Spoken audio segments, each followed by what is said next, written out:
Bonjour mes chers amis du signe des poissons. On va se retrouver aujourd'hui avec un petit peu de retard, il est vrai. J'espère que dans ma voix, vous aurez peut-être compris que effectivement, je sors d'un petit problème de santé qui fait que ça me retarde beaucoup, ça c'est sûr. Mais enfin, j'espère que ma voix va être assez audible pour vous aider à regarder ensemble et surtout vous faire comprendre quelles seront ces énergies qui vont traverser votre moment d'avril, même si avril, on le sait, est déjà passablement commencé. En tout cas, c'est avec plaisir que je vous retrouve pour ce petit moment avec vous. On va donc regarder avec la coupe d'abord. Je vous rappelle, pour ceux qui ne le savent pas encore, que je travaille maintenant, en plus du tarot de Marseille, avec un oracle et pas des moindres. Donc c'est l'oracle de François Joly, que bien sûr je vous montrerai plus amplement les prochaines fois. C'est tout nouveau, c'est vraiment quelque chose qui est en création. C'est une création de François Joly, qui est peintre dans mon secteur, et qui m'a fait l'amitié de me confier cette merveille. Et je travaille avec, et nous avons un petit projet ensemble dont je vous parlerai plus tard.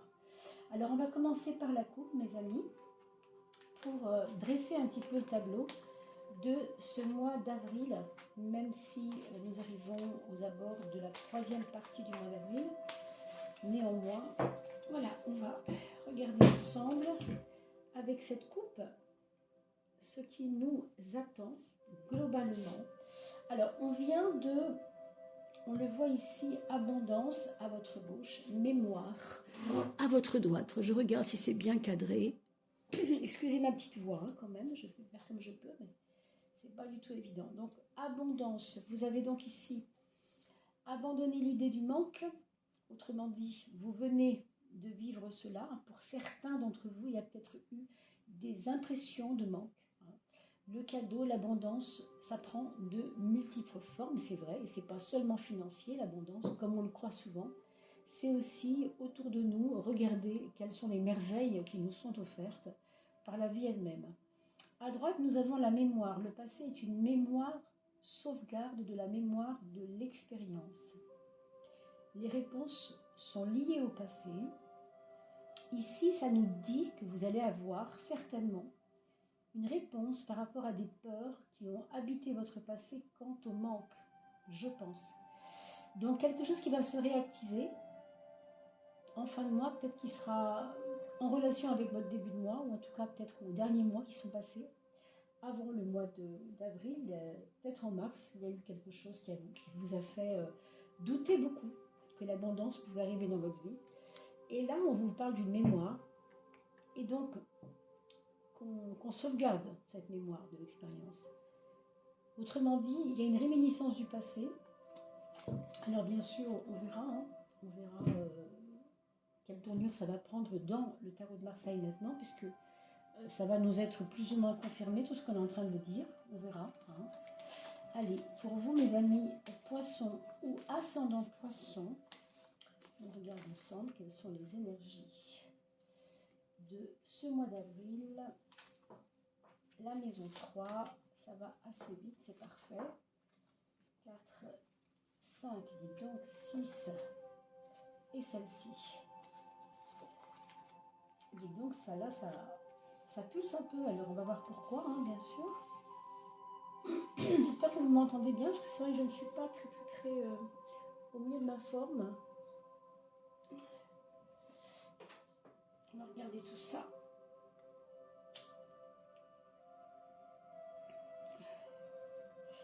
Voilà, il ne faut jamais oublier la petite lumière, n'est-ce pas?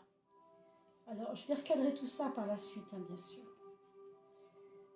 Ensuite, maison 9,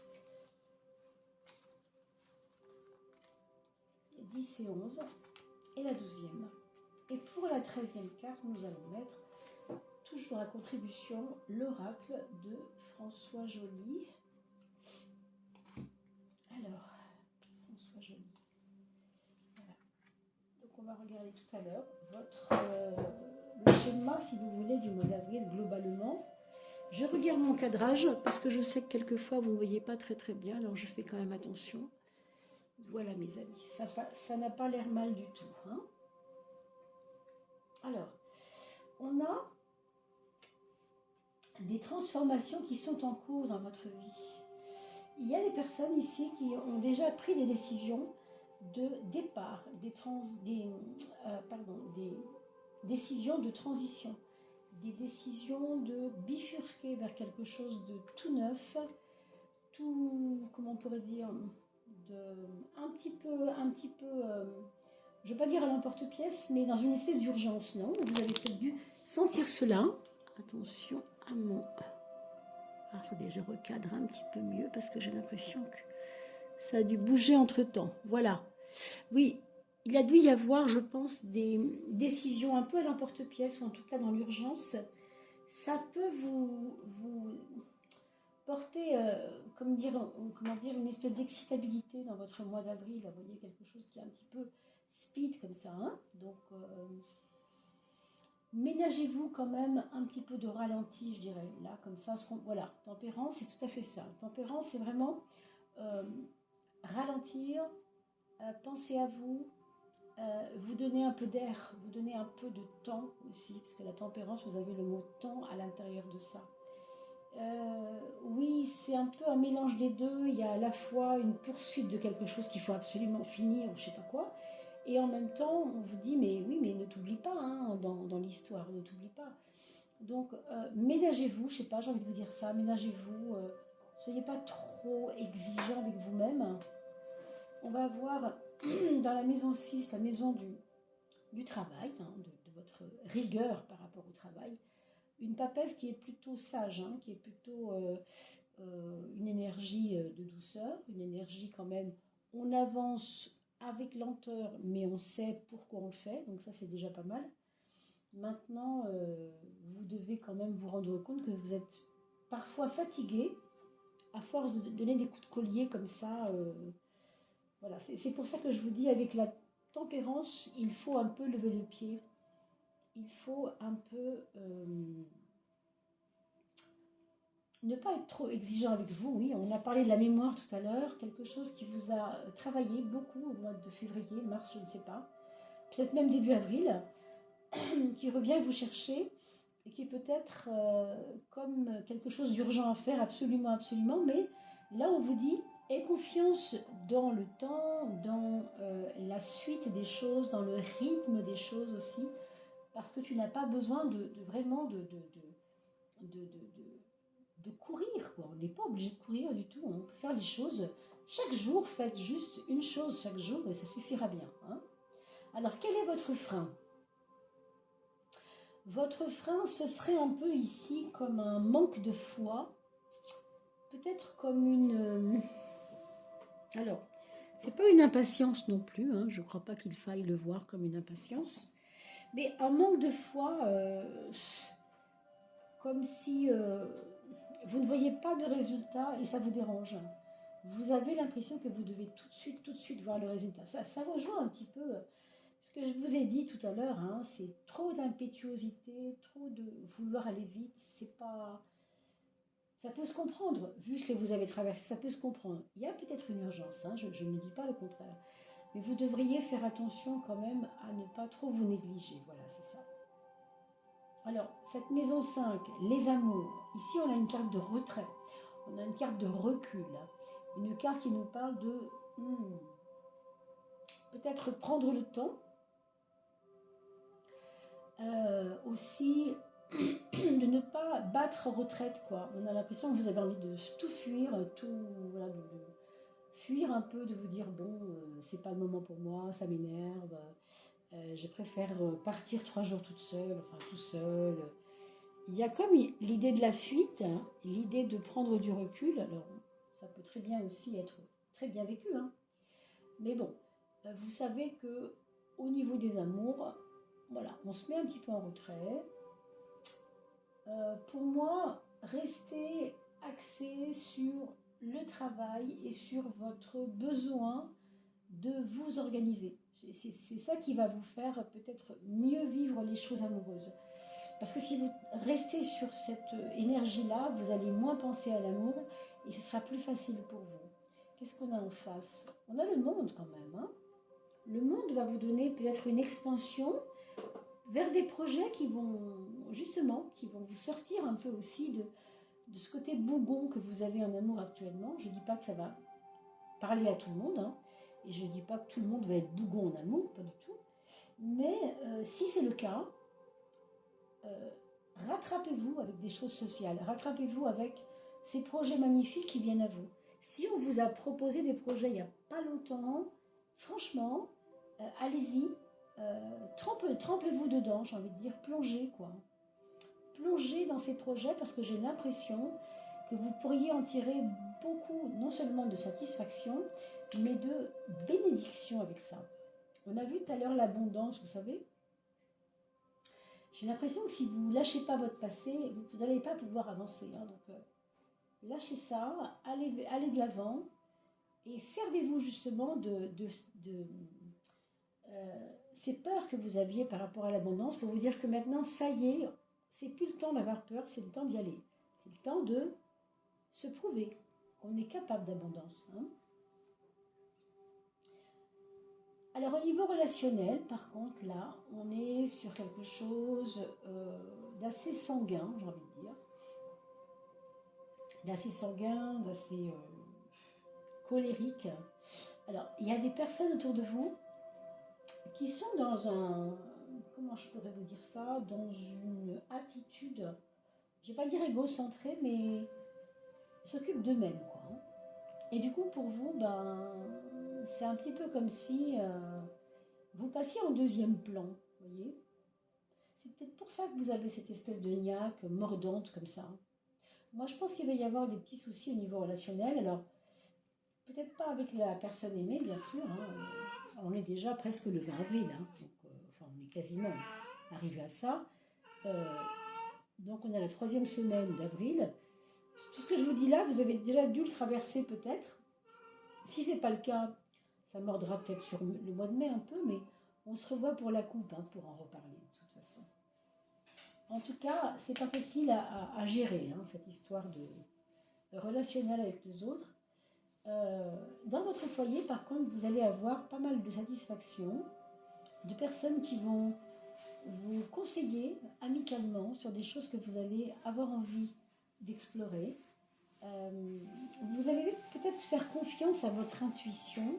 Il y a peut-être même des gens autour de vous dans votre foyer, ça peut être vos enfants, votre mari, votre grand-mère, si elle habite avec vous, votre vieille tante, si elle habite avec vous, enfin je sais pas, hein, les personnes qui composent votre petit foyer autour de vous, petit ou grand, il va y avoir certainement des personnes qui vont être inspirantes pour vous.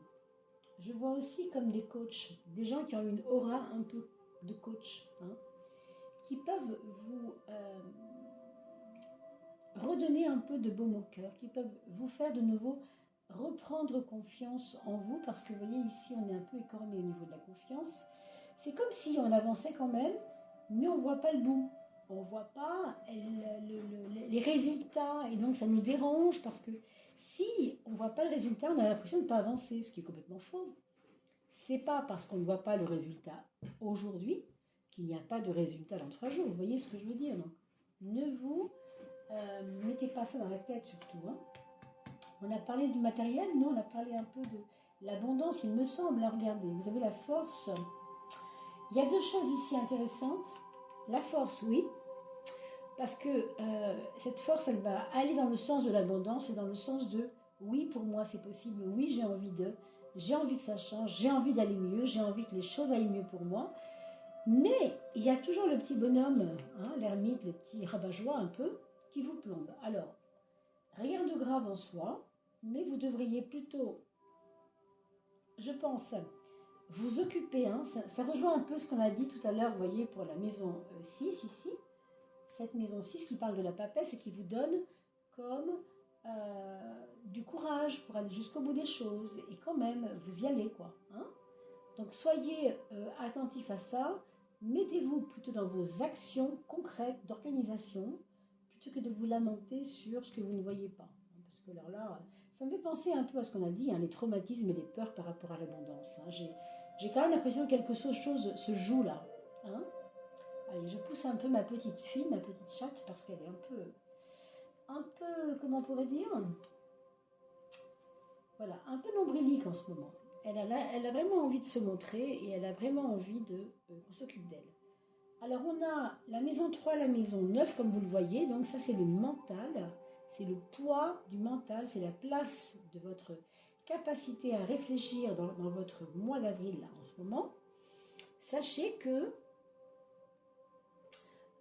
cette carte, donc ici sur la maison 3, c'est quand même une carte d'inconfort. Ce que je veux dire par là, c'est que votre mental est assez, comment on pourrait dire, assez inconfortable pour vous. Les idées que vous avez par rapport à votre mental, c'est assez inconfortable. Hein. Et je pense que c'est pas facile pour vous de faire le tri par rapport à ce qui va, à ce qui va pas. Non. Et puis en plus, on a quand même cette maison 9 avec le chiffre 6, l'amoureux, le choix, l'insatisfaction, la recherche de l'équilibre. Pas facile, hein, pas facile du tout. Donc, qu'est-ce qu'on peut vous conseiller? On peut vous conseiller, par exemple, de prendre du temps, encore une fois, pour vous, dans votre organisation, veillez à penser à vous. Et là, je pense à la méditation, je pense à quelque chose qui pourrait vous faire plaisir, qui pourrait vous faire du bien, qui pourrait vous donner peut-être un peu plus de calme, de paix, parce qu'il y a comme une espèce de turbulence à l'intérieur de vous. Hein. Voilà ce qu'on peut dire. Ça cherche, quelque chose en vous cherche à un côté perfectionniste, quoi, qui peut être un peu compliqué. Lâchez ça parce que je pense que malgré ces cartes que vous avez qui sont assez fortes, hein, vous pouvez aussi vous permettre, vous permettre même de vous poser un peu, hein, avec la papesse notamment, encore une fois dans l'organisation, pensez à vous. Pensez à vous organiser pour avoir du temps pour vous. Voilà. Alors, on va regarder la synthèse avec le tarot de François Joly. C'est drôle, on vient de dire qu'il fallait que le mental était difficile en ce moment au niveau de la réflexion. Et on dit voilà, maintenant doit être fait le choix. Vous comprenez bien pourquoi je vous dis depuis tout à l'heure d'essayer de vous poser un peu. Vous ne pouvez pas faire les choses toujours nerveusement. À un moment donné, ce n'est pas payant. Hein. Transmutation, c'est pas rien ça. Hein. Ici, nous voyons clairement une espèce de chenille un peu moche, un peu terne, un peu grise, un peu lourde même. Hein. Elle est au-dessus, et là nous avons en dessous, vous ne voyez peut-être pas, hein, je ne sais pas si vous voyez bien, la même chrysalide. Alors c'est pas une chenille, c'est une chrysalide, pardon, je me suis mal exprimée. Celle-ci est colorée, elle est déjà prête à la mutation, transmutation. Et vous le voyez peut-être, ici en dessous, vous avez la fenêtre ouverte sur le ciel, bien sûr, sur les arbres, sur la vie, sur l'air, sur tout ce qu'on doit respirer, bien sûr, puisque vous le voyez, on est quand même assez enfermé. Et vous avez ce papillon symbolique ici, qui est quand même, qui vous dit aussi que, avant de t'envoler, il faut quand même que tu travailles un peu sur tes habitudes. Moi, je vous reparle quand même de cette abondance qui vous a perturbé, cette peur de la non-abondance qui vous a perturbé dans le passé. Chrysalide, période d'introspection, bah, c'est à vous de voir. C'est à vous de voir comment vous pouvez aménager pour ce mental un peu plus de paix pour que s'ouvre cette chrysalide vers une liberté en fait de penser. Hein. Mais cette carte-là, c'est la carte du choix. Par hasard, on va dire qu'ici on aura un papillon un peu terne et un papillon un petit peu plus coloré. Comme vous le voyez sur cette carte, ça revient. Moi, j'ai l'impression que ça pourrait être, cette révélation pourrait vous être faite pendant un voyage. Si vous avez prévu de partir, hein, fin avril, début mai, je sais pas, peut-être qu'il y aurait quelque chose qui pourrait être... Voilà, se vivre à ce moment-là, et pour ceux bien sûr qui sont déjà partis en voyage autour du 10 ou du 15 avril, ça peut aussi avoir été déjà vécu par la personne, bien sûr. Hein. Allez, on va s'occuper de vos enfants. Alors, les enfants, nous avons Le premier enfant qui est assez bougeant, assez, c'est pas de l'inquiétude, mais c'est une envie de bouger, une envie d'autre chose, une envie de euh, prendre du temps pour lui, oui, mais plus pour aller chercher autre chose, hein, vraiment chercher autre chose. C'est pas tant pour la quête intérieure, c'est plus pour la découverte aussi peut-être de quelque chose d'autre, de nouveau, qui l'emmène vers le futur. Hein. C'est vraiment quelqu'un qui se dirige vers une nouvelle étape de sa vie. Hein. Le deuxième enfant, là par contre, c'est un petit peu plus compliqué parce qu'il y a des hauts et des bas. Et je dirais qu'il y a aussi de la nervosité, de l'impétuosité. Il y a des éclats. Hein. Avec vous aussi, je pense qu'il y aura peut-être des éclats, en tout cas des confrontations, des choses pas évidentes. S'il est scorpion notamment, peut-être. Même s'il est lion, même s'il est scorpion, sagittaire, lion, hein, des choses comme ça. Même bélier, je dirais, ça peut être vraiment des confrontations importantes. Mais ça ne servira pas à rien. Hein. Ça ne servira pas à rien. Ce sera peut-être parce qu'il y a un débat, une discussion importante. Le troisième enfant, alors là, on rejoint un petit peu ce qu'on a dit tout à l'heure par rapport au choix. C'est quelqu'un qui ne se positionne pas facilement, qui va vous sembler changer d'avis comme de chemise. Il va vous dire, hier je t'ai dit que je ferais ça, puis le lendemain il va vous dire le contraire. Alors je ne parle pas du vote, bien sûr, qui a lieu bientôt, mais vous voyez, l'idée c'est de dire, je ne sais pas où je me situe, là, je ne sais pas trop. C'est un peu incertain, il y a quelque chose d'incertain chez lui. Le quatrième enfant, là par contre, il y a une espèce de réunification avec quelque chose. On retrouve des amours anciennes, on retrouve des énergies positives qu'on avait laissées avant, qu'on avait peut-être perdu en chemin et qui reviennent aujourd'hui. Hein, voilà, ça pourrait être ça. Alors, mes chers amis, écoutez, je crois qu'on a fait le tour pour le tarot du mois d'avril. Il ne me reste plus qu'à vous souhaiter vraiment de bien vous porter pour ce printemps qui continue un petit peu. On va se retrouver pour la coupe. N'oubliez pas que ce tarot de François Joly vous sera présenté en vidéo. Je ne vous dis pas quand parce que je suis en train de le réfléchir avec le créateur qui s'appelle François Joly, comme ma chaîne d'ailleurs. C'est pas la même orthographe, mais c'est aussi François Joly. Vous voyez, ce sont vraiment des très très belles images. Hein, le renouveau, l'immondanité, la causalité, la force. Nous avons des très très beaux symboles dans ce tarot. Je me permettrai de vous en parler un peu plus tard dans les mois qui viennent, puisque nous avons le temps bien sûr de voir tout cela. D'ici là, portez-vous bien, n'oubliez pas de liker cette vidéo, de vous abonner si ce n'est pas fait, et bien sûr on va tout droit vers le tirage des 3000, donc pensez à me mettre des commentaires pour que je puisse vous marquer sur ma liste et pouvoir vous tirer au sort bien sûr. Je vous embrasse, portez-vous bien, à bientôt.